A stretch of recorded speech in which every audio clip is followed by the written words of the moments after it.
এখানে চাপানির হাট নামে একটা জায়গা আছে জানেন? নীলফামারীর ডিসি সাহেব চাপানি হাটের জসিমকে একটা চিঠি লিখছিল। জসিমকে পিয়ন গিয়ে খুঁজে পায় না।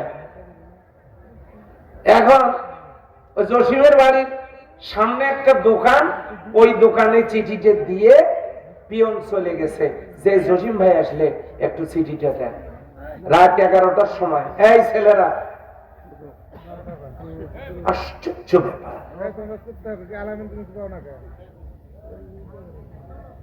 এই ছেলেটার কি হয়েছে? ওকে আহত না নিহত? ওকে জাগান, কি সমস্যা, কি এনিথিং রং?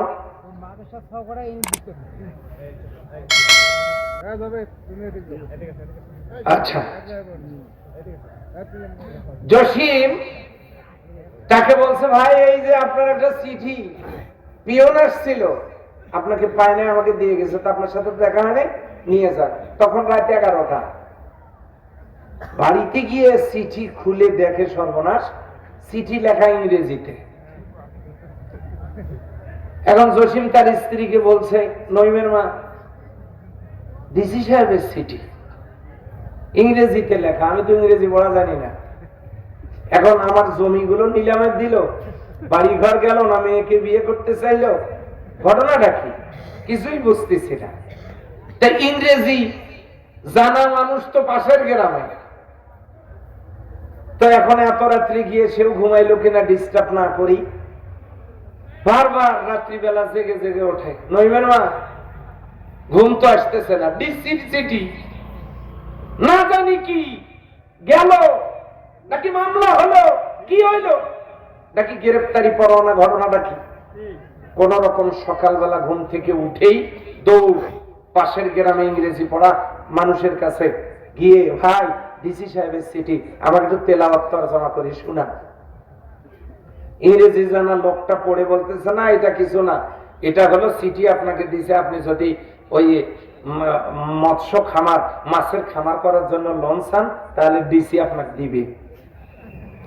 তখন না গায়ের ঘাম কোন রকম শুকায়, তাছাড়া তো ঘামতে ছিল। এবার আপনারা বলেন তো, আল্লাহ কয়টা ডিসির সমান? 6টা। আল্লাহ কয়টা ডিসির সমান?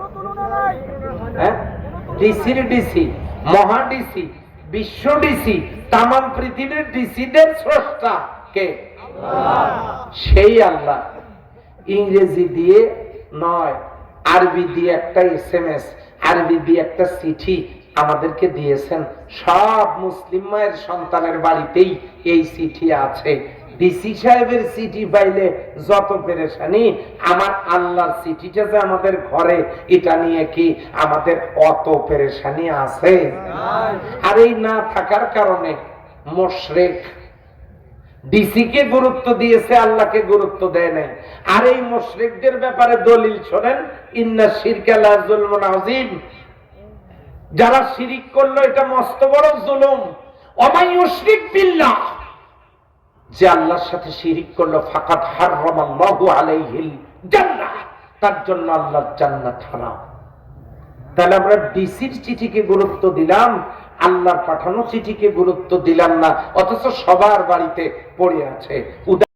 প্রধান মুফাসসির, বিশিষ্ট ইসলামী চিন্তাবিদ, দেশ বরণ্য আন্তর্জাতিক খ্যাতি সম্পন্ন মুফাসসিরে কোরআন, সুমিষ্ট ভাষী তাফসীরকারক অধ্যাপক মাওলানা নুরুল আমিন, অধ্যাপক মাওলানা নুরুল আমিন, রংপুর কেন্দ্রীয় সেক্রেটারি, বাংলাদেশ মাজলিসুল মুফাসসিরিন। আমি সম্মানিত মহতারামকে কোরআন এবং সহিহ সুন্নাহর আলোকে আলোচনা পেশ করার জন্য মাহফিল ইন্তেজামিয়া কমিটির পক্ষ থেকে সবিনয় অনুরোধ করছি। আসসালামু আলাইকুম ওয়া রাহমাতুল্লাহি ওয়া বারাকাতুহু।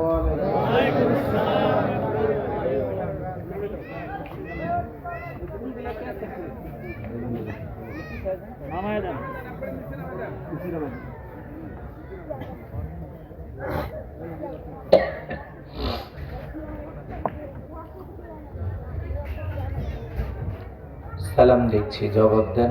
আসসালামু আলাইকুম ওয়া রাহমাতুল্লাহি ওয়া বারাকাতুহু।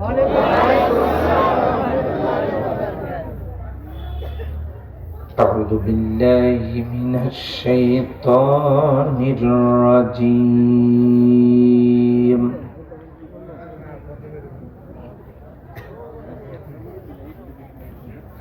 بسم الله الرحمن الرحيم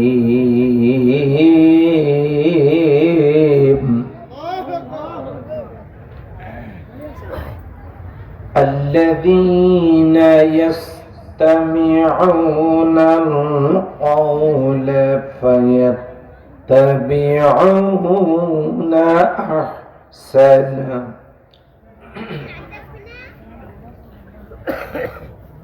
أولئك الذين هداهم الله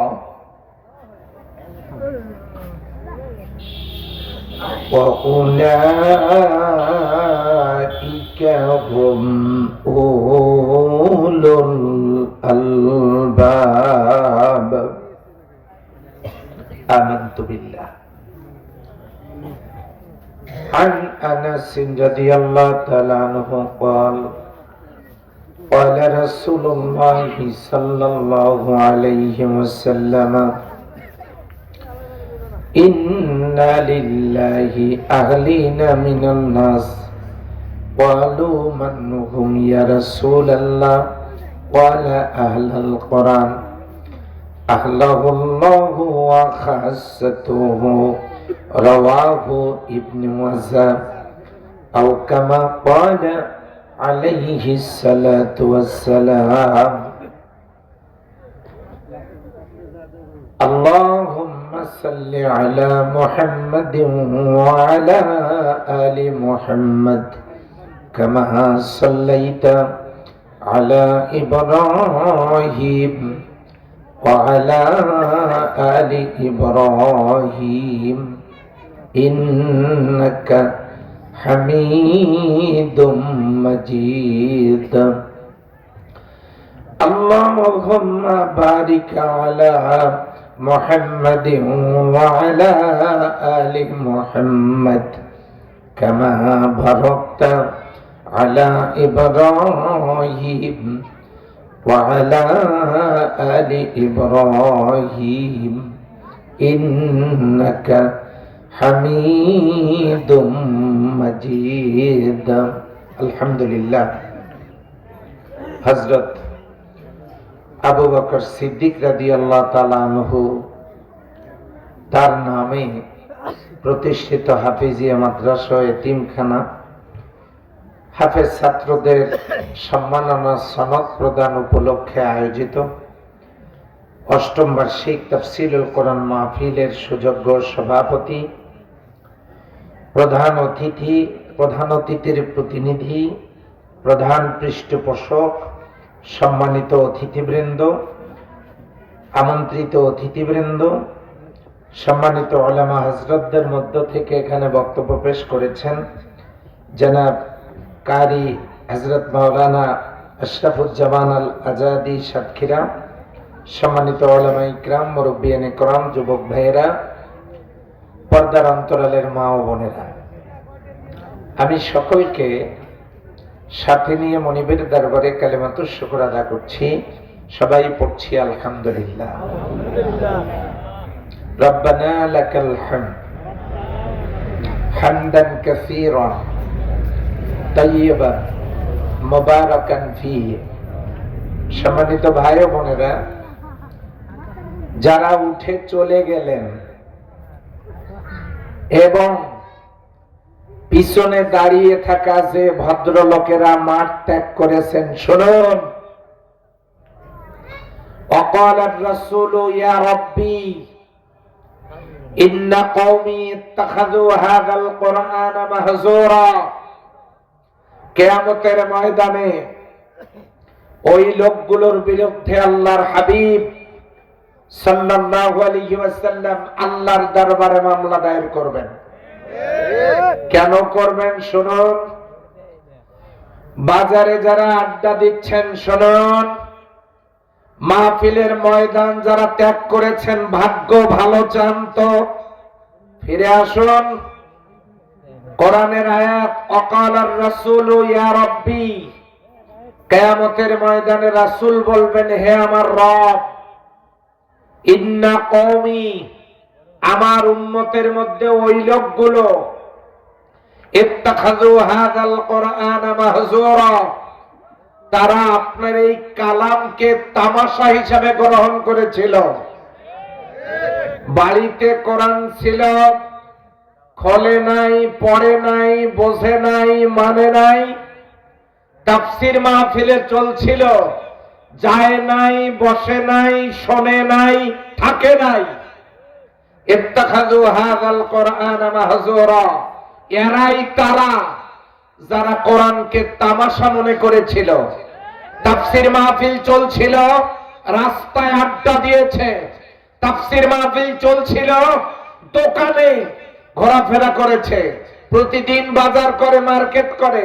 কিন্তু কোরআনের মাহফিলের দিনেও আল্লাহর কোরআনের আলোচনা শোনার পরিবর্তে, সেখানে গিয়ে বসার পরিবর্তে কোরআনের সাথে এরাই তামাশা করেছিল। আমি নবী তাদের বিরুদ্ধে মামলা দিয়ে দিলাম।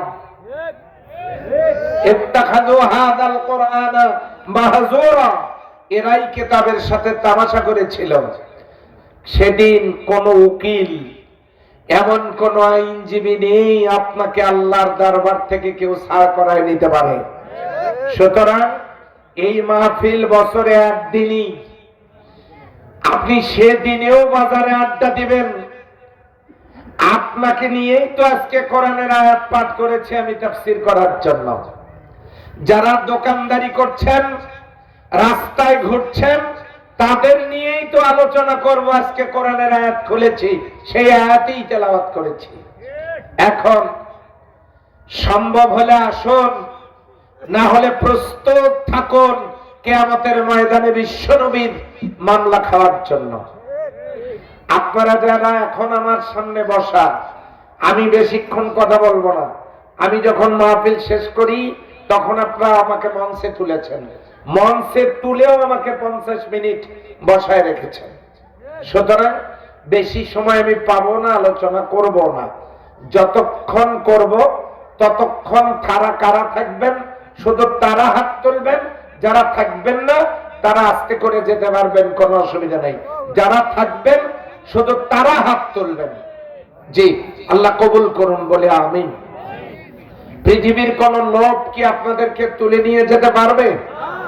বাস, আল্লাহ তাআলা এই লোকগুলোকে কবুল করুন বলে আমিন। সম্মানিত ভাইয়েরা, আমি আপনাদের সামনে, আমাদের প্রধান অতিথির প্রতিনিধি কই গেলেন? কেন উনি চলে গেলেন কেন? ওনার তো থাকা দরকার ছিল। ওনার জন্য তো আমার আলোচনা আছে আজকে। তো সম্মানিত হাজিরিন, আমি আপনাদের সামনে ভূমিকায় কিছু কথা বলবো না, তবে দুই একটি কথা বলা দরকার মনে করছি। আমাদের সম্মানিত নেতা, আমাদের ডিমলার নায়েব আমির মহোদয় এখানে উপস্থিত আছে। ওনারা রাজনীতি করা মানুষ। আমি তো আর মার্কা নিয়ে আসি নাই। আমি, আমার হাতে কি, আমি এখান থেকে কথা বলবো। আমি একজন সাধারণ মানুষ। কেন? কোরআন হলো, কোরআনের কেন্দ্রীয় আলোচ্য বিষয় হলো মানুষ। এই যে আমার বুকে ব্যাস নাই, দেখেন, যারা এই মাহফিলের ব্যাস পড়া স্বেচ্ছাসেবক তারা কই? কেন রাস্তা থেকে লোকজনকে আনতে পারছেন না? কেন মাহফিলকে কেন্দ্র করে দোকান বসতে দিলেন আপনারা? কি জন্য দিলেন? দিলেন তো 1 কিলোমিটার পরে দিতে পারেননি, এখানে কেন? ইব্রাহিম আলাইহিস সালাম, তাকে যখন আগুনের ভিতরে দেওয়া হলো, মানে ফালায় দেওয়া হলো, এখন আগুন জ্বালানো হবে, কিন্তু আগুন জ্বলতেছিল না, মোটেও জ্বলে না। শয়তান ইবলিস পরামর্শ দিল, এই অগ্নিকুণ্ডের পাশেই একটা মেলা সাজাও, একটা বাজার লাগাও, মেলা সাজাও। ওখানে ছেলে মেয়েরা যখন আসবে, আকাম কুকাম করবে, তখন এই অগ্নিকুণ্ডের চতুর্পাশে দাঁড়িয়ে থাকা আল্লাহর রহমতের ফেরেশতা আর এখানে টিকতে পারবে না। যখন টিকতে পারবে না তখন এই আগুন জ্বলবে।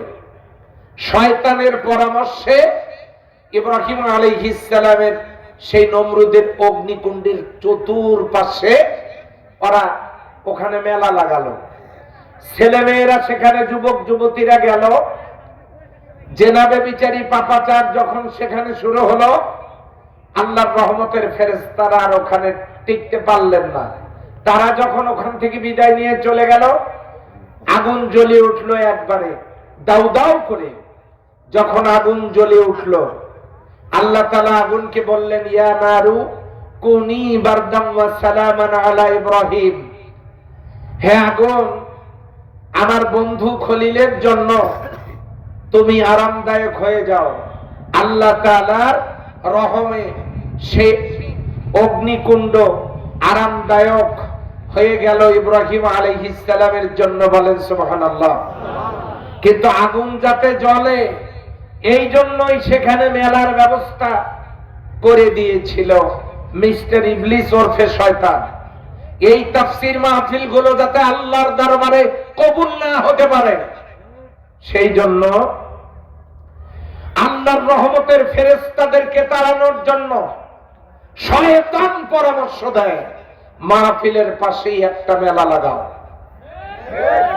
দোকানপাটের ব্যবস্থা করো। দুটো আয়াত বিরোধী এই কাজ। ওয়াইযা কুরিয়াল কুরআনু ফাসতামিউ লাহু ওয়ানসিতু লাআল্লাকুম তুরহামুন, যখন তোমাদের সামনে কোরআন প্রিজাইড করা হয় তোমরা চুপচাপ মনোযোগের সাথে তা শ্রবণ করবে। লাআল্লাকুম তুরহামুন, আমি আল্লাহ তোমাদের উপরে রহম করব। এখন যদি বলেন কি রহমত নাজিল হবে, অন্য আয়াতে আল্লাহ বলছেন, ইউবাদদিলুল্লাহু সাইয়্যাতিহিম হাসানাতিন, আমি বদল করে দেব, আমি পরিবর্তন করে দেব, তোমাদের জিন্দেগীর গুনাহগুলো পরিবর্তন করে তোমাদের আমলনামা নেকি দিয়ে ভরায় দেব, যদি তোমরা চুপচাপ মনোযোগের সাথে এই কোরআন শোনো। যখন তোমাদের সামনে কোরআন প্রিজাইড করা হবে, আজকে রাস্তায় যারা হাঁটছে, যারা দোকানে আড্ডা দিচ্ছে, তারা কি মনোযোগের সাথে কোরআন শুনতেছে? কাজী ওই রহমত থেকে বঞ্চিত। দুই নাম্বার ব্যাপারটা দেখেন, রাসূলুল্লাহ সাল্লাল্লাহু আলাইহি সাল্লামের কোন আদর্শের মোকাবেলা যখন তারা করতে পারছিল না, কাফেরেরা সম্মেলন ডাকলো। সম্মেলন ডেকে বলল, ওয়াকালাল্লাযীনা কাফারু লা তাসমাউ লিহাযাল কুরআন। আবু জেহেল কাফেরদের সম্মেলনের প্রধান অতিথি হিসেবে বক্তব্য দিতে গিয়ে বলল, লা তাসমাউ লিহাযাল কুরআন, খবরদার তোমরা কোরআন শুনবা না।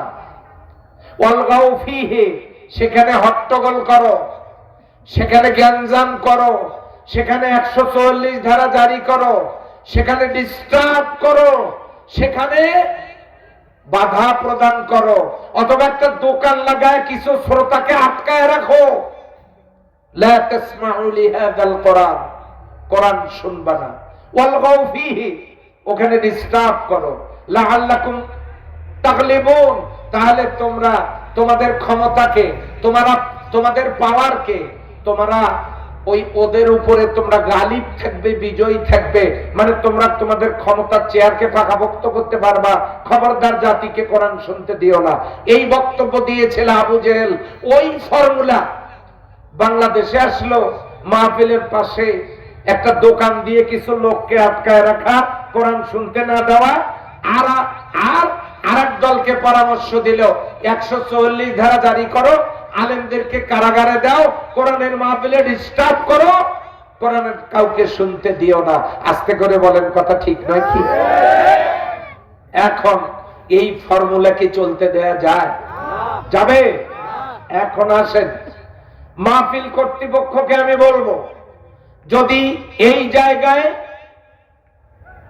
একটা নিরবিচ্ছিন্ন পরিবেশ করা যেত, সমস্ত লোক এসে মাহফিলে বসতো, প্রতিষ্ঠান, মাহফিল, আল্লাহর কোরআনের আলোচনা সবাই মিলে আমরা উপকৃত হতে পারতাম। কথা ঠিক নয় কি? আমি আর কথা বলবো না ভূমিকায়, শুধু এতটুকুন বলি, শুরু করছি যে এই গত মাসটা যেটা ছিল, এই মাসটা কি মাস? একজন বলছে জানুয়ারি। আচ্ছা হোক, গত মাস জানুয়ারি, তাহলে চলতি মাস ফেব্রুয়ারি, কি বলে? আচ্ছা হোক, কি বলে বলুক। এখন গত মাসটা ছিল ডিসেম্বর। বলেন তো এই মাসটা কেন স্মরণীয়? কিসের মাস? বিজয়ের মাস। এই বিজয় কার বিজয়? এই বাংলাদেশের বিজয়। 26শে মার্চের যুদ্ধ শুরু হয়েছিল, একটানা 9 মাস রক্তক্ষয়ী সংঘর্ষ, লক্ষ প্রাণের বিনিময়ে অর্জিত এই স্বাধীনতা, অর্জিত এই বিজয়। যে বীর মুক্তিযোদ্ধারা যুদ্ধ করে আমাদেরকে একটা ভূখণ্ড উপহার দিয়েছেন আল্লাহর মেহেরবানিতে, ওই সমস্ত বীর মুক্তিযোদ্ধাদেরকে স্মরণ করে এই দোয়া করছি, ঈমানের সাথে যারা বিদায় নিয়ে চলে গেছেন, আল্লাহ তাআলা তাদেরকে শাহাদাতের মওত নসিব করুন। যারা বেঁচে আছেন জীবনের পড়ন্ত বিকেল পর্যন্ত, তারা যাতে ঈমানের সাথে বেঁচে থাকতে পারেন, আল্লাহ এমন নেক হায়াত তাদেরকে দান করুন। তাদের অর্জিত স্বাধীন এই দেশে 53টা বছর চলে গেছে। এই 53 বছরে যারা রাষ্ট্র ক্ষমতায় গেছেন পালা বদল করে, একবার অমুক দল আর একবার তমুক দল, কারো বিরুদ্ধে আমি কথা বলছি না, এই দলের নেতারা যারা, তারা প্রত্যেকেই মুসলিম মায়ের সন্তান। কথা বলেন ঠিক কিনা? তাহলে 53 বছর এই স্বাধীন দেশের পরের 53 বছর যারা রাষ্ট্রীয় ক্ষমতায় গেছেন, যদি বলি তারা দেশ ভালো চালাইছেন, তাহলে আমার প্রশ্ন হলো, কেন সুদ বন্ধ করতে পারেন নাই? কেন ঘুষ দুর্নীতি বন্ধ করতে পারেন নাই? কেন নারী নির্যাতন বন্ধ করতে পারেন নাই? কেন খুন খারাপি বন্ধ করতে পারেন নাই? যেহেতু পারেন নাই, অতএব আপনারা দেশটা ভালো চালাইতে পারেন নাই। অতএব স্বাধীনতার 53 বছরে মুসলিম মায়ের সন্তানেরা দেশ চালালেও তারা কেউই আল্লাহর কোরআন দিয়ে দেশটা পরিচালনা করতে পারেন নাই। ফলে এই দেশ থেকে কোনো অন্যায় পাপাচার দূর করা সম্ভব হয় নাই। সম্মানিত ভাই ও বোনেরা, এবার আপনারা বলুন, সেই কোরআনের প্রয়োজন আছে না নাই? জাহিলি যুগে এই কোরআন নাজিল হয়ে এমন কোন পাপ ছিল না, ওই যুগে সেটা হয় নাই। এমন যুগে যখন কোরআন নাজিল হলো, মা আমিনার কোল জুড়ে যখন বিশ্বনবী দুনিয়াতে আসলেন, 40 বছর তিনি নিজের চোখে দেখলেন ওই সমাজের পাপাচার অনাচার, তিনি বন্ধের চেষ্টাও করলেন, হলো না। কিন্তু আল্লাহ তার জীবনের 40 বছর বয়সে যখন এই কোরআন দিলেন, কোরআন নাজিল হতে 23 বছর সময় লাগলো। এই 23 বছরে, কোরআন নাজিলের 23 বছরে গোটা সমাজটা কোরআনের আলোয় আলোকিত হলো, জমিনটা জান্নাতের টুকরায় পরিণত হলো। বলেন সুবহানাল্লাহ। সেই কোরআন আমাদের বাড়িতে, মসজিদে, মাদ্রাসায়, হাফেজদের সিনায়, সেই কোরআন সবার ঘরে, প্রত্যেকটা মুসলিমের ঘরে সেই কোরআন থাকার পরেও সমাজে অন্যায় দূর হচ্ছে না। কারণ একটাই, কোরআনের সমাজ নাই, কোরআনের সমাজ কায়েম নাই। এই কারণে আজকে সমাজে কোনো পাপ বন্ধ হচ্ছে না। সম্মানিত ভাইরা, তাহলে এই কোরআনের সমাজ কায়েম বা এই কোরআনের কথা বলার দায়িত্ব আমাদের না, এ দায়িত্ব ছিল রাসূলুল্লাহ সাল্লাল্লাহু আলাইহি ওয়াসাল্লামের। আল্লাহ বলেছেন, ওয়া আনসালনা ইলাইকা যিকরা লিতুবাইয়িনা লিন-নাস, আপনি জনগণের সামনে বিস্তারিত ব্যাখ্যা বিশ্লেষণ করে আপনার উপরে নাজিল করা কিতাবের ব্যাখ্যা আপনি জনগণকে শোনায় দেন। এটা বলা হয়েছিল রাসূলুল্লাহ সাল্লাল্লাহু আলাইহি ওয়াসাল্লামকে। তিনি কি জীবিত আছেন? সাহাবাগণ আছেন, তাবিঈগণ আছেন, তাবে তাবিঈগণ আছেন? কেউ নাই। এ দায়িত্ব কার উপরে বর্তায়? আল্লাহ বলেছেন ইন্না আক্রামাকুম ইনদাল্লাহি আতকাকুম, তোমাদের মধ্যে সম্মানিত ব্যক্তি সে যে সবচাইতে বেশি ভয় করে আল্লাহকে। এখন পাবলিক যদি প্রশ্ন করে কারা সবচাইতে বেশি ভয় আল্লাহকে করে, আল্লাহ বলছেন ইন্নামা ইয়াখশাল্লাহ মিন ইবাদিহিল উলামা, সবচাইতে বেশি ভয় আল্লাহকে করে আলেমেরা। ঠিক না সুবহানাল্লাহ? ঠিক না সুবহানাল্লাহ? আলেমেরা সবচাইতে বেশি ভয় আল্লাহকে করে। এখন নবী করিম সাল্লাল্লাহু আলাইহি ওয়াসাল্লাম বললেন ইন্নাল উলামা ওয়ারাসাতুল আম্বিয়া, নিশ্চয়ই আলেমেরা হলো আম্বিয়াদের নবীদের ওয়ারিস। সুবহানাল্লাহ বলবেন না? আচ্ছা, ইয়া রাসূলুল্লাহি সাল্লাল্লাহু আলাইহি ওয়াসাল্লাম, আলেমদের সম্পর্কে আপনি কিছু কথা আমাদেরকে শোনান। আল্লাহর নবী বলেন অগণিত তারকার মাঝে পূর্ণিমার চাঁদের যে মর্যাদা, আমি নবী যেদিন থাকবো না আমার উম্মতের ভিতরে আলেমদের সেই মর্যাদা। এখন আল্লাহ রাসূল সাল্লাল্লাহু আলাইহি সাল্লামের বাণী অনুযায়ী আলেমরা যেহেতু সকল আম্বিয়াদের আওলাদ, সেই কারণে আমাদের মতো নগণ্য মানুষের উপরে এই দায়িত্ব বর্তায় আল্লাহর কোরআনের দাওয়াত মানুষকে দেয়া। সম্মানিত ভাইরা, তবু আমাদেরকে দেয়া লাগতো না এই দাওয়াত। বাংলাদেশে যত রাজনৈতিক দল আছে, এই রাজনৈতিক দলগুলোর কর্মসূচিতে যদি কোরআন থাকতো, বাংলাদেশের স্কুল কলেজ বিশ্ববিদ্যালয়গুলোতে যদি 100 নম্বরের কোরআন আর 100 নম্বরের হাদিস বাধ্যতামূলক পড়ানো হতো, তাহলে একদিক থেকে দেশ পরিচালনার যোগ্য নাগরিক তৈরি হতো, অন্য দিক থেকে পিতামাতা আত্মীয় স্বজন মারা গেলে ওই সন্তানেরা জানাজা পড়তে পারত না। রাজনৈতিক দলগুলোর দিকে তাকান, আজান হলে আজানের বিরতি হয়, কিন্তু নামাজের বিরতি হয় না। আছে না এমন দল বাংলাদেশে? আছে না? মিটিং চলতেছে, আজান হচ্ছে, এখন আজানের বিরতি, বোবার মতো দাঁড়িয়ে আছে কলা গাছের মতো। যেই না আজান শেষ, বক্তব্য শুরু, নামাজের কোনো বিরতি নাই। মানে পাবলিককে ধোঁকা দেওয়া। যে দলগুলো আছে ওই দলগুলো একটা নেতা, একজন কর্মীও জন্ম দিতে পারেন নাই তাদের দলের মধ্যে, যে ওদের দলের কোন নেতার কর্মী মারা গেলে যারা তাদের জানাজা পড়তে পারে। আছে নাকি? নেতা মরে গেলে কর্মী গিয়ে কেউ নেতার জানাজা পড়তে পারবে না। আর যদি কর্মী মরে তাহলে নেতা গিয়ে তাদের জানাজা পড়তে পারবে না। ইমামতি তো করা দূরে থাক, তবে হ্যাঁ, ওরা 2 ওয়াক্ত নামাজের ইমামতি করতে পারবে, জোহর আর আসরে। কেন? ওই জোহর আর আসরে জোরে কেরাত পড়া লাগে না, এই দুই ওয়াক্তের ইমামতি তারা করতে পারবে। সম্মানিত হাজিরিন, এই দলগুলো যে দলগুলো নামাজকে যারা গুরুত্ব দেয় না, নামাজ যারা চুরি করে, জনগণের সম্পদ চুরি করা তাদের কোনো ব্যাপারই না। যারা নামাজ ফাঁকি দিতে পারে, জনগণকে ফাঁকি দেওয়া তাদের কোনো ব্যাপারই না। অনেক দল আপনাদের সামনে আসবে, সামনে নির্বাচন, আপনাদেরকে একটু ভাবার অনুরোধ করে তাফসীর শুরু করব। সেটা হলো ওই দলগুলোর নেতাদেরকে জিজ্ঞাসা করবেন, আপনার দল করব, আপনার সাথেই থাকবো, কিন্তু আপনি আমাদেরকে 3টে গ্যারান্টি দিবেন। 1, আপনার দলের মধ্যে কোনো নেশাখোর নাই।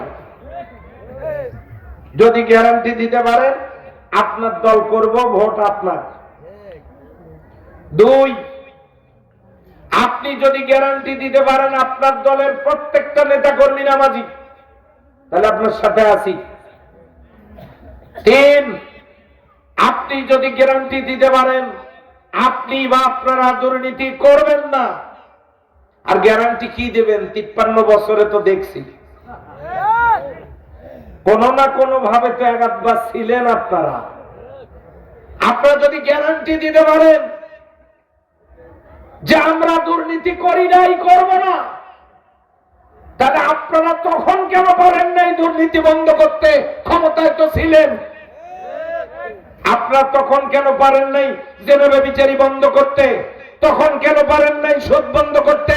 তখন কেন পারেন নাই নারী নির্যাতন বন্ধ করতে?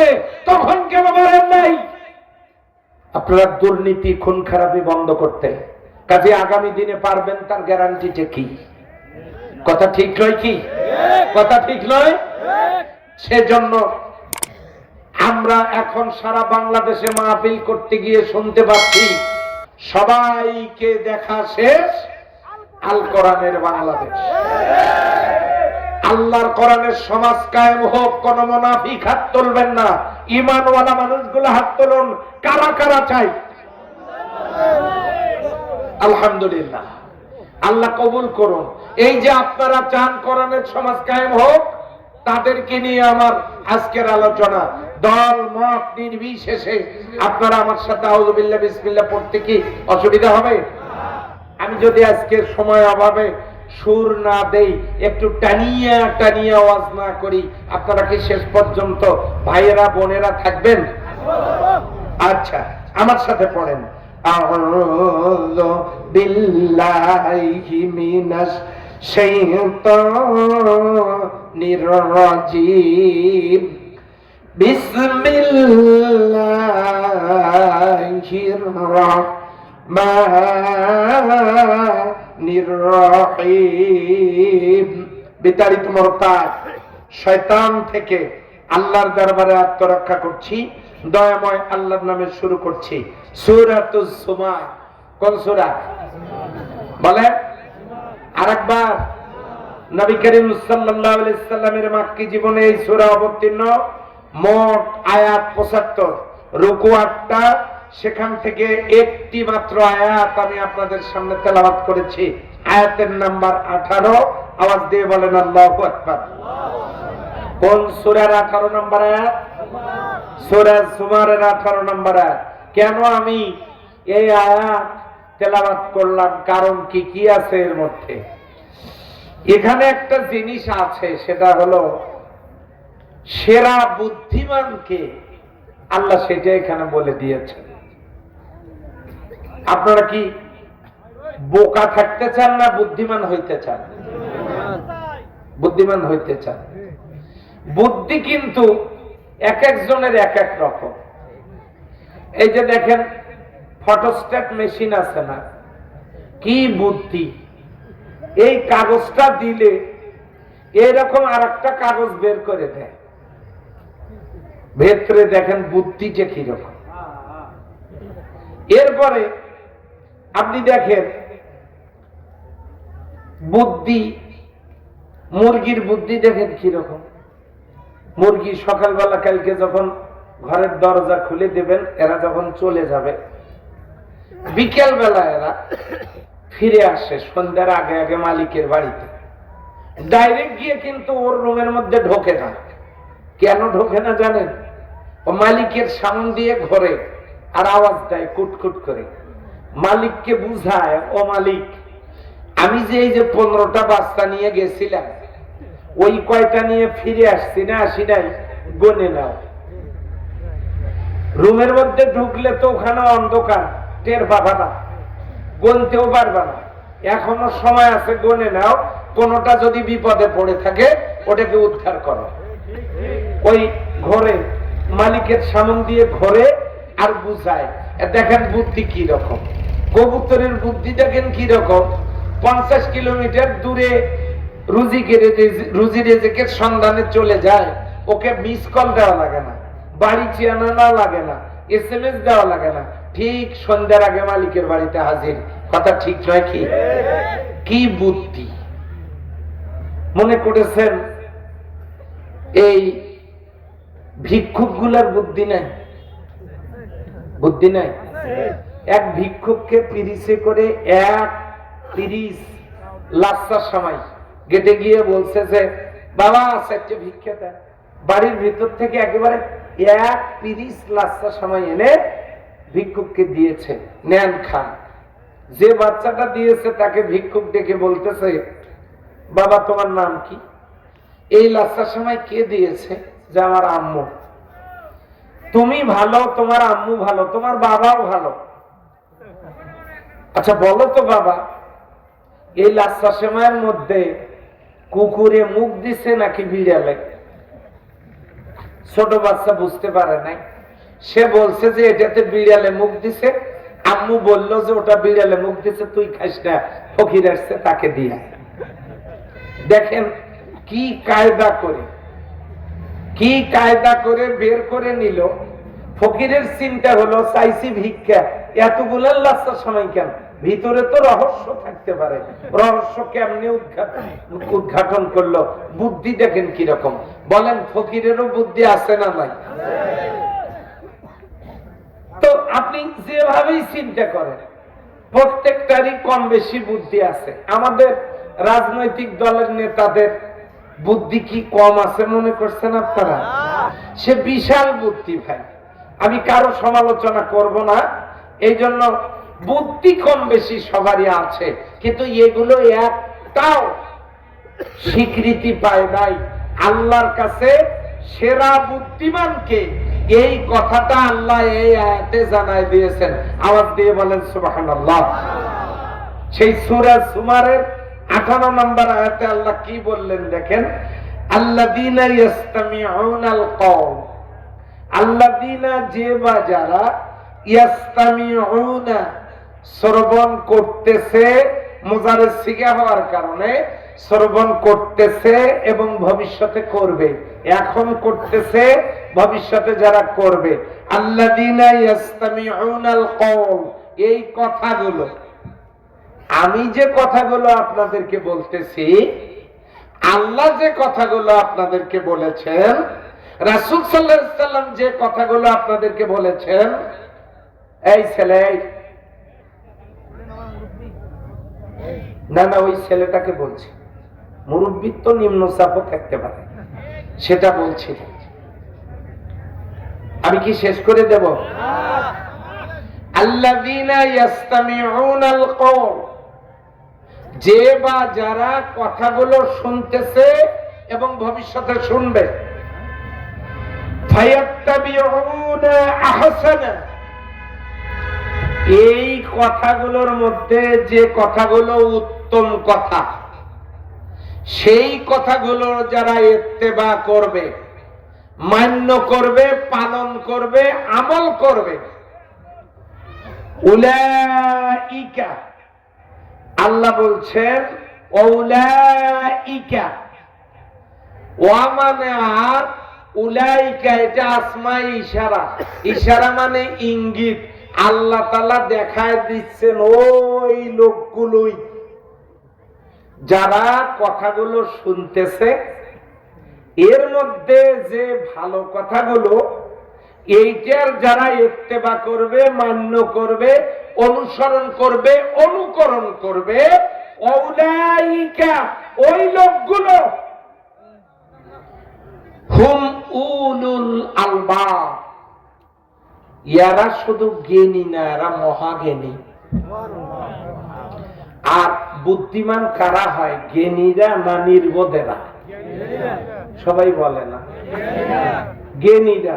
তাহলে যারা রাস্তায় আড্ডা দিচ্ছে তারা কি বুদ্ধিমান না বোকা? এখন হয়তো নিজেকে খুব বুদ্ধিমান মনে করছে, কিন্তু আল্লাহর দৃষ্টিতে বলুন তারা কি বোকা না বুদ্ধিমান? এখন আসে আমরা সেই বুদ্ধিমান হতে চাই। আজকের কথাগুলো শুনে আমি 5টা কথা বলবো। ফায়াত্তাবিউনা আহসানা, এই যে কথাগুলো আপনাদেরকে মান্য করতে হবে, আমাকে মান্য করতে হবে, এই কথাগুলো 5টা বলবো। 1, এই দুনিয়াতে নামাজ, রোজা, হজ, যাকাতের ফরজ আগে নয়। এই দুনিয়াতে প্রথম ফরজ ইকরা, প্রথম ওহী ইকরা বিসমি রাব্বিকাল্লাযী খালাক, পড়ো তোমার ওই রবের নামে যিনি তোমাকে সৃষ্টি করেছেন। বলেন আলহামদুলিল্লাহ। আল্লাহর কোরআন আমাদেরকে পড়তে হবে। এক, প্রথম কথা। এখন একটু ইন্টারভিউ নেই। মুরব্বী যে আপনি সামনে আছেন, বয়স কত বলেন? হ্যাঁ, 68। বাবাজি মনে কিছু নেন না, একটু জিজ্ঞাসা করি, কষ্ট পাবেন? কথা বলে। আপনার সূরা মুখস্থ আছে কয়টা? হ্যাঁ, দুটা। বলে নামাজ যে পড়েন কয়টা সূরা মুখস্থ আছে? 2, 3টা। আচ্ছা ঠিক আছে। এখন আসেন, বয়স কত? 68। সূরা মুখস্থ আছে কয়টা? 3টা। 2, 3টা। আমরা 2 আর 3 যোগ করে 5টা বানাই। ঠিক আছে, 5টা। আমি ওনাকে ছোট করতে চাচ্ছি না। আচ্ছা এখন দেখেন, ইন্না আতাইনা কাল কাউসার, 365 দিন সময় দিলাম এই এতটুকু মুখস্থ করার জন্য। ইন্না আতাইনা কাল কাউসার। আচ্ছা বলেন তো, 1 বছর সময় পাইলে এই 3টে শব্দ মুখস্থ কি আমরা করতে পারতাম না? কথা বলে না? পারতাম। এ বছর শেষ, পরের বছরে গিয়া ফাসাল্লি লিরাব্বিকা ওয়ানহার, এটা আরেক বছর। ইন্না শানিয়াকা হুয়াল আবতার, এটা আরেক বছর। মানে 3 বছরে 3টে আয়াত।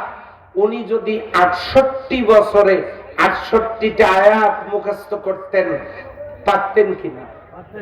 পারতেন। তাহলে ওনার কোরআনের আমপারার শেষ সূরাগুলোর মুখস্থ সূরা হইতো 13টা। 13টা থেকে ছোট ছোট গুলোই যদি শুধু বেছে নেওয়া যায়, তাহলে এগুলো ওনার মুখস্থ হইতো 17টা সূরা।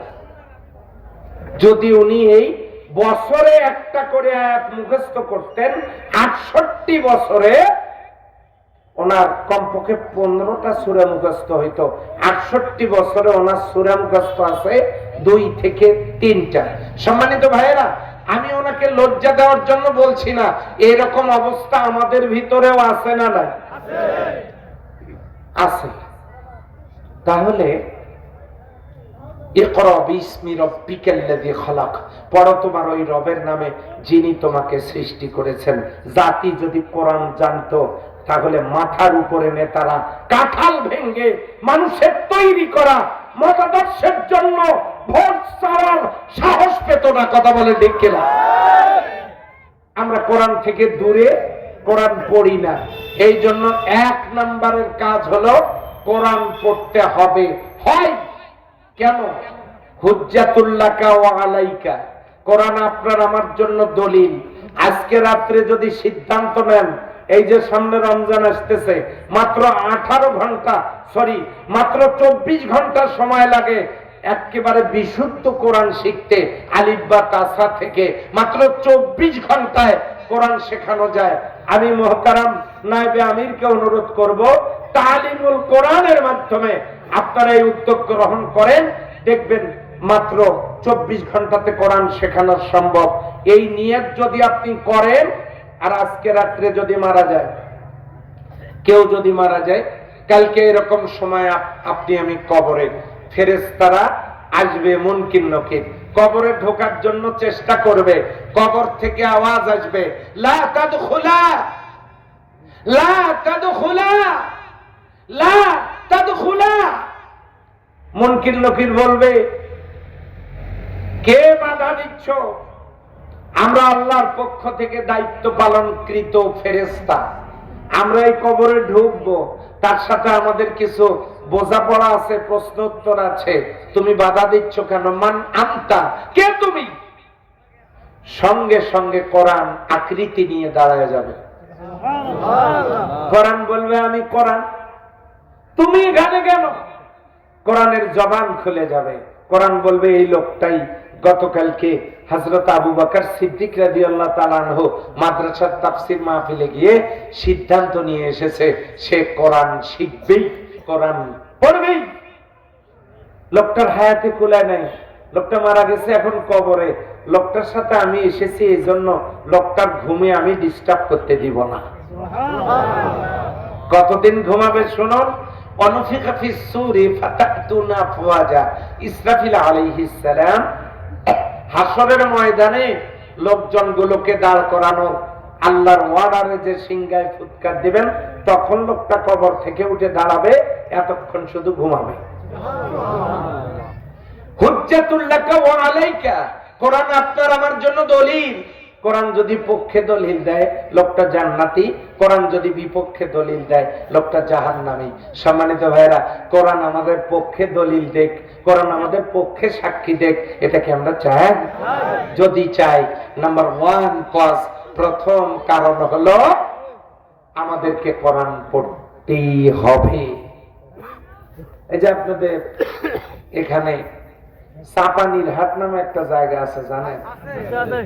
নীলফামারীর ডিসি সাহেব চাপানি হাটের জসিমকে একটা চিঠি লিখছিল। জসিমকে পিয়ন গিয়ে খুঁজে পায় না। এখন জসিমের বাড়ির সামনে একটা দোকান, ওই দোকানে চিঠিটা দিয়ে পিয়ন চলে গেছে যে জসিম ভাই আসলে একটু চিঠিটা দেন। রাত 11টার সময়, এই ছেলেরা, আশ্চর্য ব্যাপার,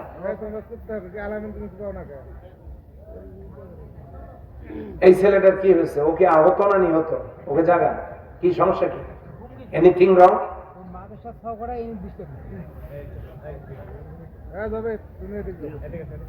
আচ্ছা, জসিম তাকে বলছে, ভাই এই যে আপনার একটা চিঠি, পিয়ন আসছিল, আপনাকে পায় নাই, আমাকে দিয়ে গেছে, তো আপনার সাথে দেখা হয় নাই, নিয়ে যান। তখন রাত 11টা। বাড়িতে গিয়ে চিঠি খুলে দেখে সর্বনাশ, চিঠি লেখা ইংরেজিতে। এখন জসিম তার স্ত্রীকে বলছে, নইমের মা, ডিসি সাহেবের চিঠি ইংরেজিতে লেখা, আমি তো ইংরেজি পড়া জানি না। এখন আমার জমিগুলো নিলামে দিল, বাড়ি ঘর গেল না, মেয়েকে বিয়ে করতে চাইলো, ঘটনাটা কি কিছুই বুঝতেছি না। তাই ইংরেজি জানা মানুষ তো পাশের গ্রামে, তো এখন এত রাত্রি গিয়ে সেও ঘুমাইলো কিনা ডিস্টার্ব না করি, বারবার রাত্রিবেলা জেগে জেগে ওঠে। নইমের মা, ঘুম তো আসতেছে না, ডিসির চিঠি, না জানি কি গেল, নাকি মামলা হলো, কি হইলো, নাকি গ্রেফতারি পরোয়ানা, ঘটনাটা কি? কোন রকম সকালবেলা ঘুম থেকে উঠেই দৌড় পাশের গ্রামে ইংরেজি পড়া মানুষের কাছে গিয়ে, ভাই ডিসি সাহেবের চিঠি, আমার একটু তেলাওয়াত তরজমা করে শোনা। ইংরেজি জানা লোকটা পড়ে বলতেছে, না এটা কিছু না, এটা হলো চিঠি আপনাকে দিছে, আপনি যদি ওই মৎস্য খামার, মাছের খামার করার জন্য লোন চান, তাহলে ডিসি আপনাকে দিবে। তখন না গায়ের ঘাম কোন রকম শুকায়, তাছাড়া তো ঘামতে ছিল। এবার আপনারা বলেন তো, আল্লাহ কয়টা ডিসির সমান? 6টা। আল্লাহ কয়টা ডিসির সমান? হ্যাঁ, ডিসির ডিসি, মহা ডিসি, বিশ্ব ডিসি, তাম পৃথিবীর ডিসিদের স্রষ্টা কে? সেই আল্লাহ ইংরেজি দিয়ে নয়, আরবি দিয়ে একটা SMS, আরবি দিয়ে একটা চিঠি আমাদেরকে দিয়েছেন। সব মুসলিম মায়ের সন্তানের বাড়িতেই এই চিঠি আছে। ডিসি সাহেবের চিঠি পাইলে যত পেরেশানি, আমার আল্লাহর চিঠিটা যে আমাদের ঘরে, এটা নিয়ে কি আমাদের অত পেরেশানি আছে? আর এই না থাকার কারণে মুশরিক ডিসি কে গুরুত্ব দিয়েছে, আল্লাহকে গুরুত্ব দেয় নাই। আর এই মুশরিকদের ব্যাপারে দলিল শোনেন, ইন্না শিরকা লা যুলমুন আযীম, যারা শিরিক করলো এটা মস্ত বড় জুলুম। ওয়া ইউশরিক বিল্লাহ, যে আল্লাহর সাথে শিরিক করলো, ফাকাদ হারামাল্লাহু আলাইহিল জান্নাহ, তার জন্য আল্লাহর জান্নাত হারাম। তাহলে আমরা ডিসির চিঠিকে গুরুত্ব দিলাম, আল্লাহর পাঠানো চিঠিকে গুরুত্ব দিলাম না, অথচ সবার বাড়িতে পড়ে আছে। উদাহরণ নাম্বার 1। 2 নাম্বার, যাবেন ঢাকায়, আপনাদের এলাকায় কি হানিফ পরিবহন চলে? হানিফ গাড়ির টিকিট নিয়ে আসছেন, রাত 9টায় গাড়ি, টিকিটটা রেখে খাই দাই করে একটু হেলান দিচ্ছেন, বলছেন যে 9টায় গাড়ি যাওয়া লাগবে, একটু রেস্ট নেই, এখনো আধা ঘন্টা আছে। ধরছে ঘুম, টের পাইছেন রাত 1টায়। 1টার সময় টের পেয়ে এখন আপনি আপনার স্ত্রী সবুজের মাকে বলতেছেন, ব্যাগপত্র দাও, সবুজের মা ঢাকায় যাব। স্ত্রী বলছে গাড়ি কয়টায়? 9টায়। স্ত্রী ঘড়ির দিকে তাকায় বলতেছে যে দেখো, তোমার আর ঢাকায় যাওয়া লাগবে না, বরং গায়ে যে শার্ট আছে ওটাই খোলো। রাত বাজে 1টা, তুমি 9টার গাড়ি ধরতে যাবা। তখন এই লোক খেপে গিয়ে ধমক দিয়ে বলতেছে, সবুজের মা তুমি কি বোঝো, এত বেশি বোঝো কেন? যে গাড়িতে যাব ওই গাড়ির ছবি এখানে আছে, আমি যে টিকিট কেটেছি সে টাকা পরিশোধ পেইড লেখা আছে, আমার সিট নাম্বার দেওয়া আছে D3। এতই সহজ, যে গাড়ির টিকিট কাটছে ওটা ছবি আমার হাতে, সিট নাম্বার আমার হাতে, টাকা দেওয়ার প্রমাণ আমার হাতে, এই গাড়ি চলে যায়। সস্তা কথা। আচ্ছা বলেন, গাড়ি আছে না নাই? আসতে কন আছে না গেছে? কেন বললাম?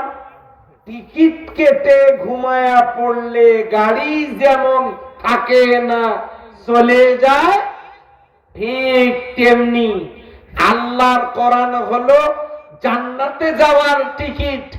এই কোরআন কিনে এনে বাড়িতে রেখে দিয়ে কোরআন অনুযায়ী কাজ না করে ঘুম পাড়লে কপালে জান্নাত থাকে না, চলে যায়।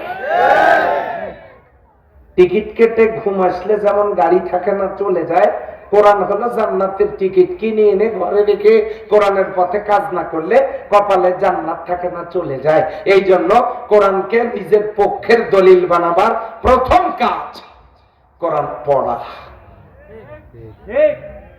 কারা কারা পড়বেন দেখান দেখি, হাতটা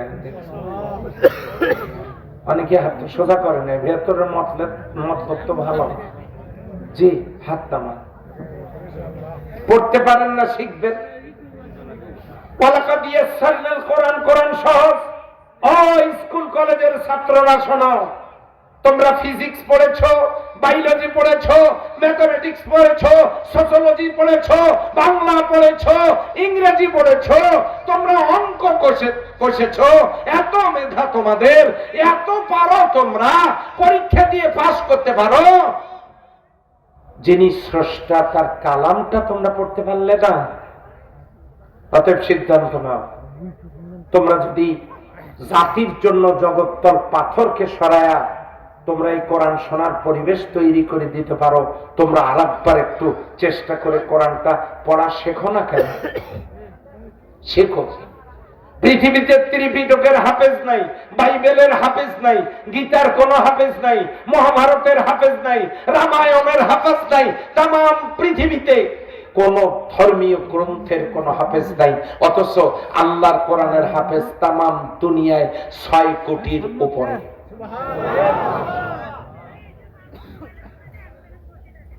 6 কোটির উপরে। তাহলে আল্লাহ বলেছেন, ওয়ালাকাদ ইয়াসসারনাল কোরআন, আমি কোরআনটাকে সহজ করে দিয়েছি। এই কারণে কোরআন মানুষ মুখস্থ করতে পারে। সুবহানাল্লাহ বলে। সুবহানাল্লাহ। সম্মানিত ভাইরা, তাহলে আমরা পড়ার সিদ্ধান্ত নিলাম, কারণ কোরআনকে আমরা আমাদের পক্ষে দলিল বানাতে চাই। 2 নাম্বার, তেলাওয়াতুল কোরআন। আমাদেরকে একটু বুঝিয়ে শুনে পড়া দরকার। সবই তো বুঝলেন, কিভাবে বিয়ে করা লাগবে, কিভাবে 1 বছর পর নবীর উম্মত বাড়ান লাগবে, বোঝেন নাই মনে হয়? এত শরম পাইলে মনে হয় নাকে রুমাল দেবে এখন। তাহলে বিয়ে বুঝলেন, বাচ্চা বুঝলেন, সংসার বুঝলেন, জমির কাগজপাতি বুঝলেন, সবই বুঝলেন, কোরআনে কি লেখা আছে আপনার আমার বোঝার দরকার আছে না নাই?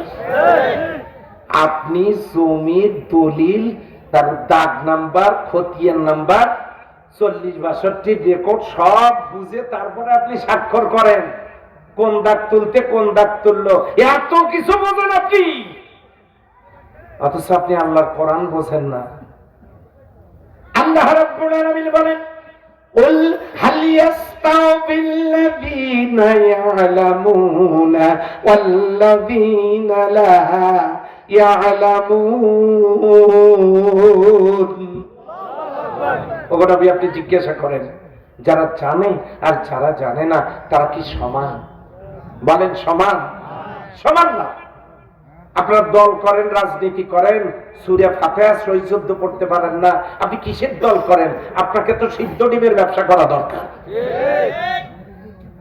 আর আপনি দল করেন, কোরআন পড়তে পারেন না, কোরআন বোঝেন না, অথচ আপনি ইসলামী দলের বিরুদ্ধে কথা বলেন, আল্লামা সাঈদীর বিরুদ্ধে কথা বলেন, আল্লামা আমাদেরকে কারাগারে রাখেন। আপনি মুসলিম মায়ের সন্তান কিভাবে আপনি প্রমাণ করবেন? এই জন্য আল্লাহর কোরআন আমাদের বোঝার দরকার আছে না নাই? আমাদেরকে বুঝতে হবে। এই দেখেন, কোরআন না বোঝার কারণে কি হয়েছে দেখেন, এই যে মাদ্রাসার মুহতামিম হুজুরেরা, তারা, এই যে ইমামেরা, এই যে আমার মতো শিক্ষকেরা, এই যে কৃষকেরা ও ব্যবসায়ীরা, কেউ আছে ব্যবসা নিয়ে ব্যস্ত, কেউ আছে মাদ্রাসা নিয়ে ব্যস্ত, কেউ আছে চাকরি নিয়ে ব্যস্ত, কেউ আছে ইমামতি নিয়ে ব্যস্ত, কেউ আছে ওয়াজ মাহফিল নিয়ে ব্যস্ত, কেউ আছে কৃষিকাজ নিয়ে ব্যস্ত। আমরা এক একজন আছি এক এক কাজে ব্যস্ত। আমাদেরকে কোরআন, আমাদের কোরআন বোঝার টাইম নাই, ও নিয়ে আমাদের কোনো ব্যস্ততা নাই। আর সেই কারণেই আমার দেশের মানুষগুলো নামাজকে ইসলাম বলতেছে,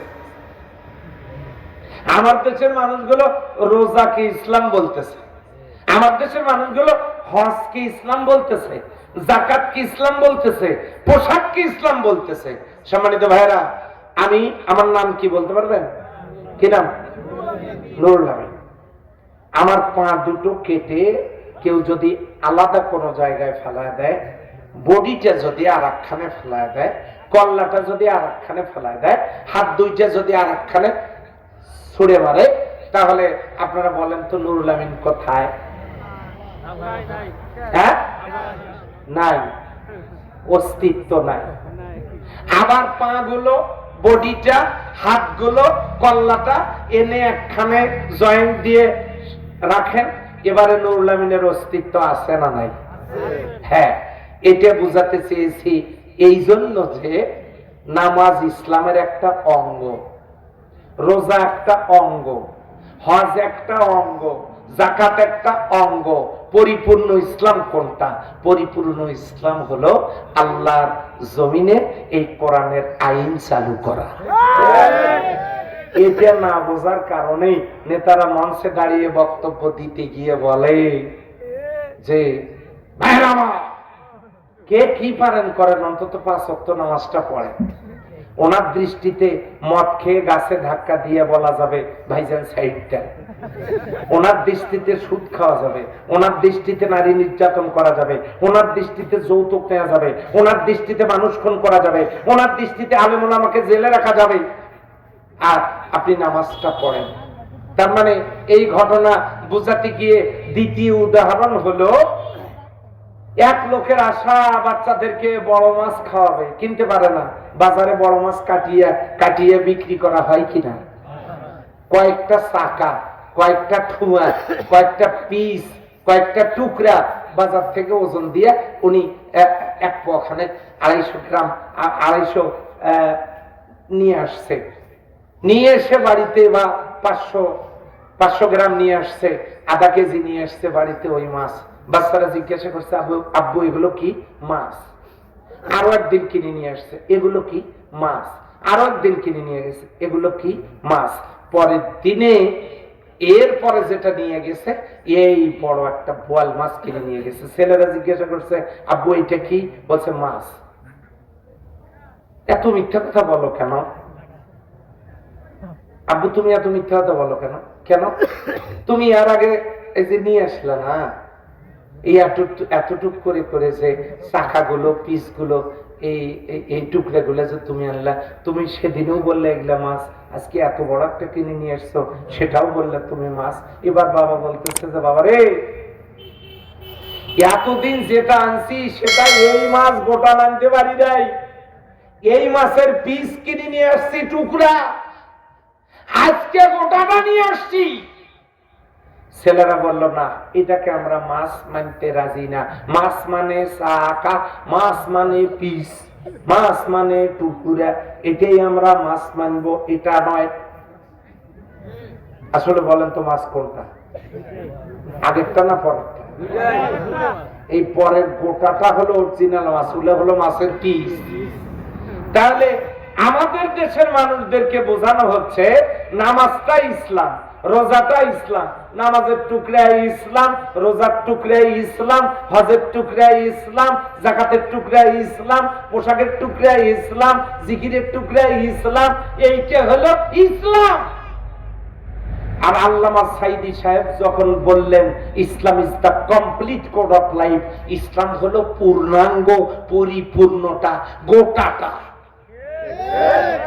তখনই ওই পিসালারা তারা বলল না, এটা আমরা মানতে রাজি না, ঢুকাও জেলে, রাখো 13 বছর, অথবা যদি না মারা যায় মেডিসিন প্রয়োগ করে শেষ করে দাও।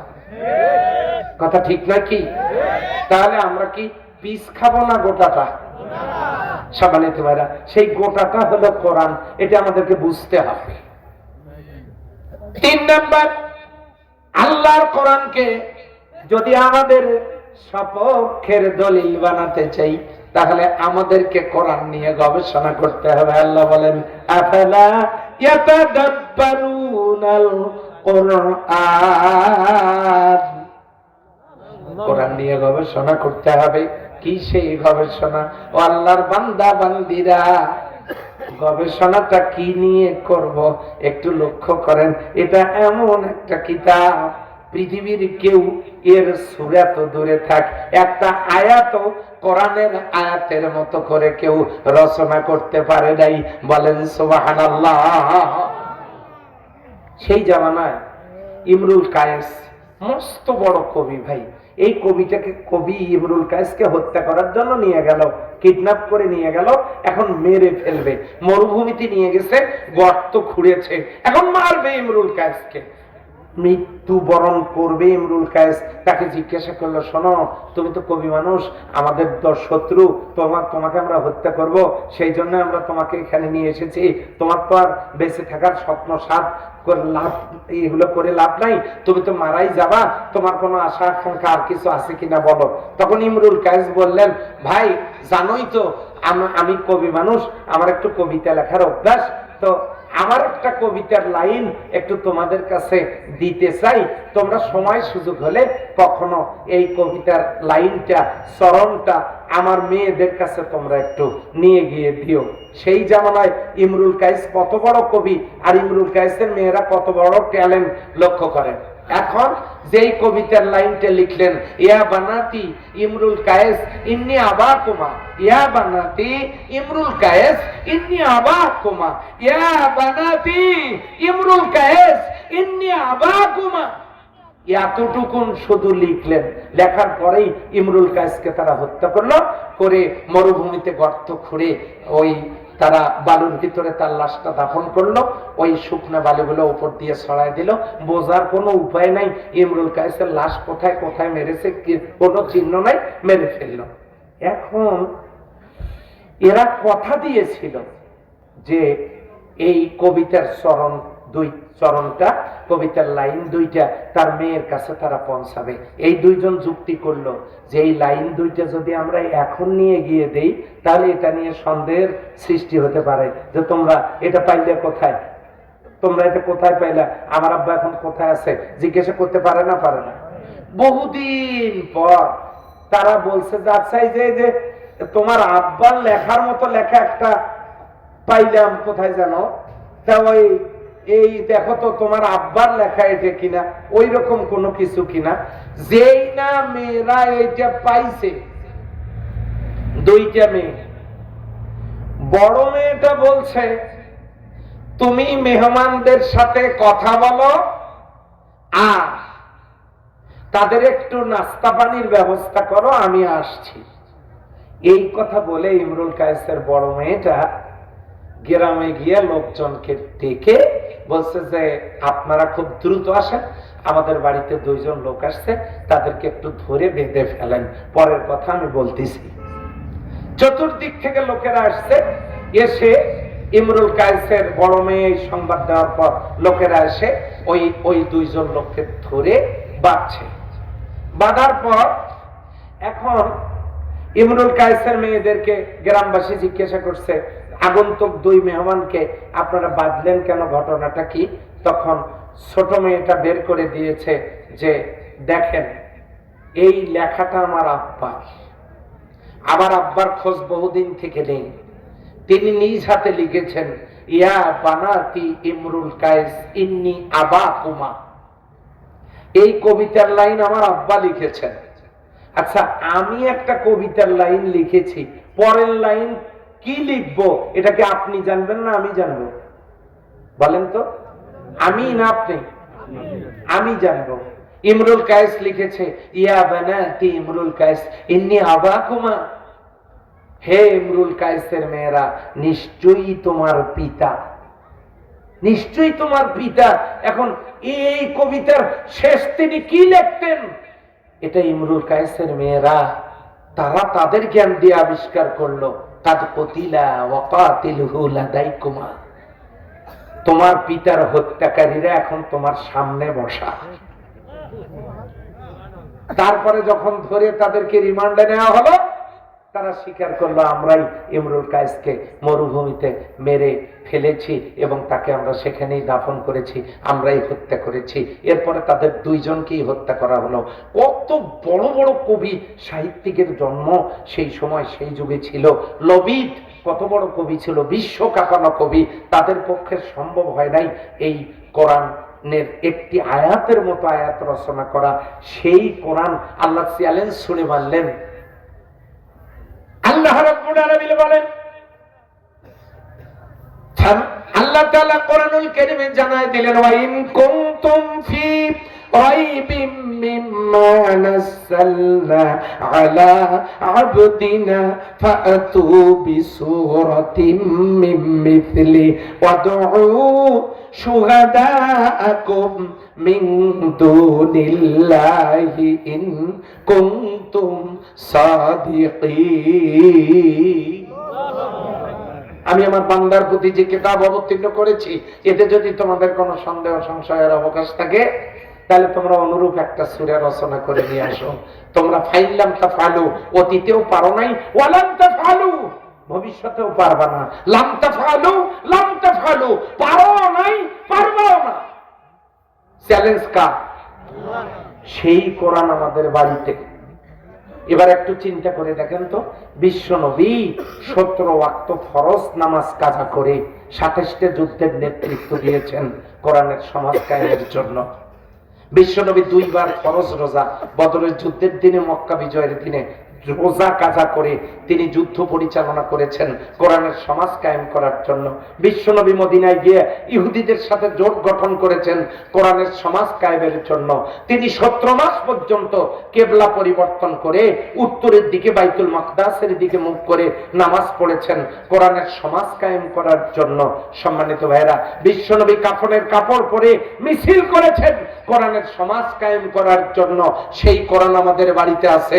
আমরা নামের আগের দিকে মোহাম্মদ লিখি, অথচ বিশ্বনবী এত কষ্ট করে জেল জুলুম নির্যাতন ভোগ করে যিনি কোরআনের সমাজ কায়েমের জন্য এতগুলো কাজ করলেন, সেই নবীর উম্মতেরা কোরআনের সমাজ কায়েমের সক্রিয় ভূমিকা পালন করতে পারেন না।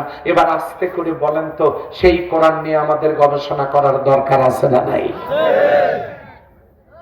আমরা শুধু গন্ডগোল করতে পারি নামাজে, হাত কোথায় বাঁধবো, নাভিতে না বুকে, ফরজ নামাজের পরে দোয়া করব কি করব না, দল্লিন না জল্লিন, তারাবি 8 রাকাত না 20 রাকাত, তারপরে আমিন জোরে বলবো না আস্তে বলবো, এগুলো নিয়ে গন্ডগোল করে। ঠিক না? আচ্ছা ভাই, যে হাত বাঁধা নিয়ে যে গন্ডগোল করে, যার হাত নাই কন্ত, তার কি হবে? আচ্ছা, আমিন জোরে বললেও আমিন, আস্তে বললেও আমিন। কেউ তো নুরুল আমিন বলে না, বলে? তা আমিনও তো বলেন, একজন আস্তে একজন জোরে বলে। তাই বলে গন্ডগোল আপনি করবেন। হাত, এই যে যারা হজ করেছেন তারা জানেন, মক্কা শরীফে অনেক লোককে দেখেছেন তারা হাত ছাড়ি দিয়ে নামাজ পড়ে, তারা বাঁধেই না। তাহলে যে হাত বাঁধলে নামাজ হয়, না বাঁধলেও নামাজ হয়। যে হাত থাকলেও নামাজ হয়, না থাকলেও নামাজ হয়। বুকে বাঁধলেও নামাজ হয়, না বিধে বরাবর বাঁধলেও নামাজ হয়। এই সহজ কথা যারা বোঝে না তাদের কপাল খারাপ। এখন হাত কপালে না বান্ধা পর্যন্ত এই গন্ডগোল আর দূর হবে না। ভাই, ফরজ নামাজের পরে আপনি দোয়া করবেন, করবেন না করবেন না। সালাম ফিরানোর পরে তো দোয়া নামাজের অংশ না, করলে করেন, না করলে নাই। এই নিয়ে তো গন্ডগোল করা যাবে না। আমাদের সমাজে এগুলো নিয়ে গন্ডগোল করে। কোরআনের সমাজ নাই, সে ব্যাপারে কারো মাথা ব্যথা নাই। কথা বলেন ঠিক কিনা?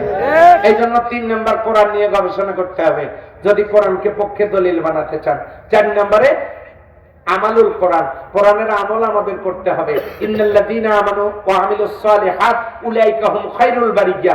যারা ঈমান আনার নেক কাজ করে এরা জগতের মধ্যে সেরা মানুষ। বলেন সুবহানাল্লাহ। সুবহানাল্লাহ।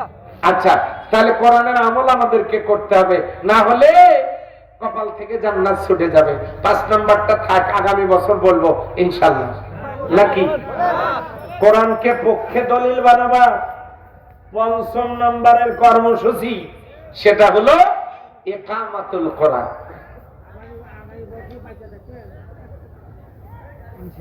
ইকামাতুল কোরআন, ইকামাতুল কোরআনটা কি? পড়ে থাকা জিনিস তুলে সোজা করে দাঁড় করানোর নাম হলো কায়েম করা, প্রতিষ্ঠা করা, এস্টাবলিশ করা, শক্ত অবস্থানে নিয়ে যাওয়া। তাহলে পড়ে থাকা জিনিস তুলে সোজা করে দাঁড় করানোর নাম হলো কি করা? কায়েম করা। বাড়িতে কোরআন ঘরে ঘরে, মসজিদে কোরআন তাকে তাকে, মাদ্রাসায় কোরআন পড়ার টেবিলের উপরে উপরে, বেরেন্সির উপরে উপরে, তাফসীর মাহফিলে কোরআন মঞ্চের টেবিলের উপরে পড়ে আছে। সেই কোরআন নিয়ে হাতে তুলে ওই কোরআনের ভিতরের আয়াতগুলো কাগজের পাতা থেকে জমিনে দাঁড় করানো, কায়েম করা, প্রতিষ্ঠা করা, চালু করার নাম হলো ইকামাতুল কোরআন। সেই কোরআন কি আমাদের সমাজে কায়েম আছে? ওই যে প্রথমে হাত তুলছিলেন, কায়েম হোক, এখন কি ওইটা চাই? যদি চাই, কায়েমটা হবে কেমনে? তার একটা বুদ্ধি হলো, শহীদ আবু সাইদের বাড়ি যেখানে, আমার বাড়িও সেখানে। আমার বাড়ির পশ্চিম পাশেই শহীদ আবু সাইদের বাড়ি, আমার বাড়ির পূর্ব পাশেই শহীদ সোহাগের বাড়ি। এখন শহীদরা যে রক্ত দিয়ে যে পরিবেশ দান করলেন, এবার একটা সুযোগ আছে। অনেক যুবক জীবনেও ভোট দিতে পারে নাই, আপনাদের এলাকায় নাই। গতদিনে ভোট হয়েছে, চাচা গেছে ভোট দিতে, সেন্টারে তাকে বলা হচ্ছে, চাচা এত দেরি করলেন, চাচি না আসি ভোট দিয়ে গেল। তো বলছে, তোমার চাচি আসছিল? হ্যাঁ আসছিল। কিছুক্ষণ আগে এসে ভোট দিয়ে চলে গেল। চাচা বলতেছে, দেখছো তোমার চাচির কারবার? লোকটা আসলো, ভোট দিল, চলে গেল, আমার সাথে একটু দেখা করা, কথা বলার প্রয়োজনীয়তা অনুভব করলো না। দেখছো তোমার চাচি কিরকম নিষ্ঠুর, লোকটা 4 বছর আগে মারা গেছে। তাহলে আগে মরা মানুষ ভোট দিতে আসছিল, এবারও কি ওই রকম আসবে নাকি? তাহলে এবারে একটা সুযোগ আছে। সেই সুযোগটা হলো, শহীদেরা যে কারণে রক্ত দিয়েছে, একটা বৈষম্যহীন সমাজ গড়বার জন্য, বেকারত্ব মুক্ত সমাজ গড়বার জন্য। এটা যেহেতু 53 বছরে কোন নেতা পারে নাই, ওরা রক্ত দিয়েছে। আল্লাহর কোরআনের সমাজ কায়েম হলেই কেবলমাত্র এটা সম্ভব হবে। তাহলে সেটা কিভাবে? সামনে নির্বাচন আসতেছে, সেই নির্বাচনে মাইয়াশফা শাফাআতান হাসানাতান ইয়াকুন লাহু নাসিবুম মিনহা, ভালো কোন লোককে ভোট দিলে, রায় দিলে, সিল মারলে, মতামত দিলে, সহযোগিতা করলে ওই লোকটা নির্বাচিত হয়ে যত ভালো কাজ করবে ভোটদাতার আমলনামায় সেটা জমা হবে। ওমাইয়াশফা শাফাআতান সাইয়্যা ইয়াকুন লাহু কিফলুম মিনহা, খারাপ কোন লোক, চরিত্রহীন, লম্পট, বদমাইশ, দুর্নীতিবাজকে ভোট দিলে, টাউট বদমাইশকে ভোট দিলে এই লোকটা নির্বাচিত হয়ে যত খারাপ কাজ করবে, হ্যাঁ, কিফলুম মিনহা, এর অংশ ভোটদানকারীর আমলনামায় চলে যাবে। সূরা নিসা 85 নম্বর আয়াত। আমাদের রংপুরের পীরগঞ্জে এই আয়াত নাজিল হয়েছে। পীরগঞ্জের কোরআনে আছে নাকি? এটা কি এদিকের কোরআনে নাই? সূরা নিসার 85 নম্বর আয়াত। সেই জন্য আমাদেরকে সিদ্ধান্ত গ্রহণ করতে হবে, সব যোগ্য আল্লাহ ভীরু লোককে পার্লামেন্টে পাঠাতে হবে। আমরা কি রাজি আছি? সম্মানিত ভাইরা, মাত্র 201 জন লোককে পার্লামেন্টে পাঠিয়ে দিলে এই কোরআন হবে রাষ্ট্রীয় সংবিধান। কোরআনের আইন চালু হয়ে যাবে। হিন্দুদের ভয় পাওয়ার কোনো কারণ নাই। সূর্যের তাপ, হিন্দু, বৌদ্ধ, খ্রিস্টান বৈষম্য নাই, সবার জমিতে পড়ে সূর্যের আলো। আল্লাহর দেওয়া বৃষ্টি, কোনো বৈষম্য নাই, জাতি, ধর্ম, বর্ণ, গোত্র, গোষ্ঠী নির্বিশেষে সবার জমিতে পড়ে। আল্লাহর দেওয়া অক্সিজেন সবাই মিলে নিয়ে বেঁচে থাকি। আল্লাহর দেওয়া নিয়ামত সবাই ভোগ করি। হিন্দুরও 2টা চোখ, খ্রিস্টানেরও 2টা পা, আর বৌদ্ধরও 2টা কান, মুসলিমদেরও তা। আল্লাহ একই রকম করে বানাইছেন। অন্য জাতির নারীদেরকে যেভাবে, গোটা দুনিয়ার নারীদেরকে একই ভাবে। অন্য কোন যে কোনো পুরুষকে একরকম, সারা দেশের পুরুষকে একরকম করে আল্লাহ চেনার জন্য চেহারা আলাদা করেছেন, কিন্তু একই অঙ্গ প্রত্যঙ্গ দিয়ে বানাইছেন। কথা বলেন ঠিক কিনা? সেই আল্লাহর কোরআন, আল্লাহ যেমন বৈষম্য করেন নাই, সেই আল্লাহর কোরআন যদি নাজিল হয়, সেই আল্লাহর কোরআন যদি কায়েম হয়, জমিনে কোরআনের রাষ্ট্র হয়, তাহলে অমুসলিমরা সেখানে নিরাপদ থাকবে। তেমন ডিমের মধ্যে কুসুম যেমন নিরাপদ, নারীরা সতীত্বের মর্যাদা পাবে, বেকারত্ব দূর হবে, বৈষম্য থাকবে না। লাফাতাহনা আলাইহিম বারাকাতিম মিনাস সামাই ওয়াল আরদ, আল্লাহ আসমান আর জমিনের বরকতের সবগুলো দরজা খুলে দেবেন তার বান্দাদের জন্য। বলেন সুবহানাল্লাহ। তাহলে এমন একটা সমাজ গড়বার জন্য আমাদেরকে কোরআনের পথেই আসতে হবে। কথা বলেন ঠিক কিনা? কথা বলতে চেয়েছিলাম কয়টা? 5টা। কেরাতুল কোরআন, তেলাওয়াতুল কোরআন, এরপরে ফাহমুল কোরআন, আমালুল কোরআন, ইকামাতুল কোরআন। আসুন কোরআনকে কিয়ামতের দিন পক্ষে দলিল বানাবার জন্য এই 5টা কথার উপরে আমল করি। আউলাইকা হুম উলুল আলবাব, তারা হলো মহাজ্ঞানী, উলুল আলবাব। উলুল আলবাব মানে মহাজ্ঞানী, অন্যতম শ্রেষ্ঠ জ্ঞানী। বলেন সুবহানাল্লাহ। তাহলে আমরা বুদ্ধিমান হয়ে আজকে বাড়িতে যাব, কিসের সমাজ কায়েম করব? এই জন্য কোরআনের সমাজ যারা কায়েম করতে চায় তাদের সাথে আমরা সম্পৃক্ত হব। রাজি আছি ইনশাআল্লাহ? আল্লাহ কবুল করুন, আমিন। ও আখির দাওয়ানা আনিল হামদুলিল্লাহি রাব্বিল আলামিন। মুনাজাতের পরে আমার লেখা বইগুলো নিয়ে আপনারা যাবেন, সবাই পড়েন আস্তাগফিরুল্লাহ, আস্তাগফিরুল্লাহ, আস্তাগফিরুল্লাহ। আল্লাহুম্মা আমিন। ربنا ظلمنا أنفسنا وإن لم تغفر لنا وترحمنا لنكونن من الخاسرين ربنا لا تزغ قلوبنا بعد إذ هديتنا وهب لنا من لدنك رحمة إنك أنت الوهاب। আল্লাহ তাআলা তোমার প্রিয় বান্দারা, তোমার প্রিয় বান্দিরা, তোমার বান্দা বান্দিরা কথা দিয়েছিল শেষ পর্যন্ত থাকবে। এক ঝাঁক মৌসাকের মতো বসে ঘন্টার পর ঘন্টা কোরআনের আলোচনা শুনেছে। আল্লাহ দয়া করে মেহেরবানি করে এই মাহফিলের আয়োজন যারা করেছেন, কষ্ট করে শুনতে যারা এসেছেন, এই মাহফিলে কষ্টার্জিত পয়সা যারা দান সাদাকা করেছেন, রাব্বুল আলামিন সকলের নেক আমলগুলো কবুল করে নাও।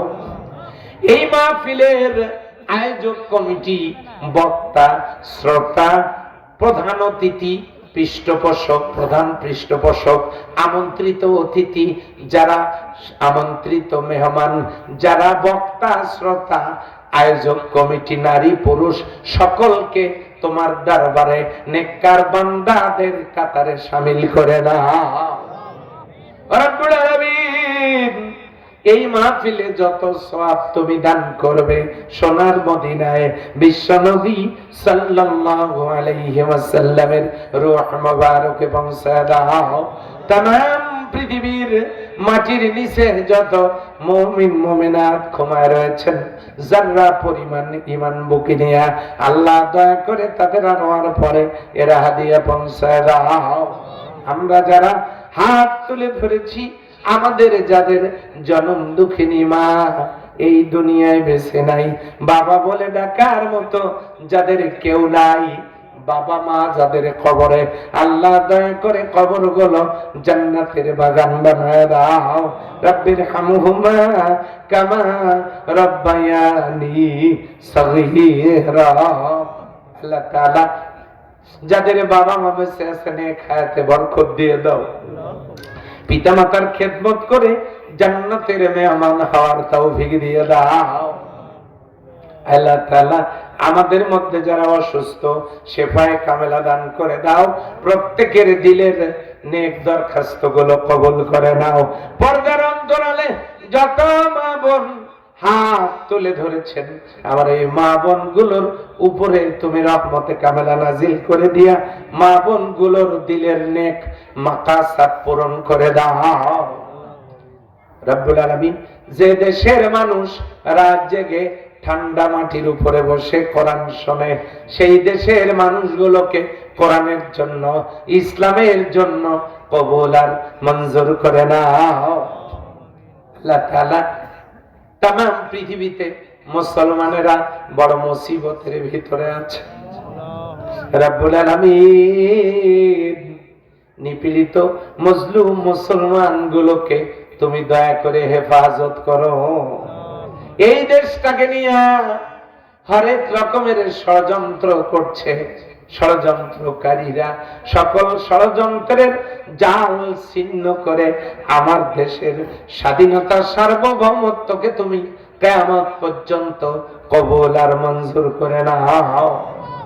রব্বানা তাকাব্বাল মিন্না ইন্নাকা আনতাস সামিউল আলিম ওয়া তুব আলাইনা ইন্নাকা আনতাত তাওয়াবুর রহিম। সুবহানা রাব্বিকা রাব্বিল ইজ্জাতি আম্মা ইয়াসিফুন ওয়া সালামুন আলাল মুরসালিন ওয়ালহামদুলিল্লাহি রাব্বিল আলামিন। সালামের জবাব দেন, আসসালামু আলাইকুম ওয়া রাহমাতুল্লাহ।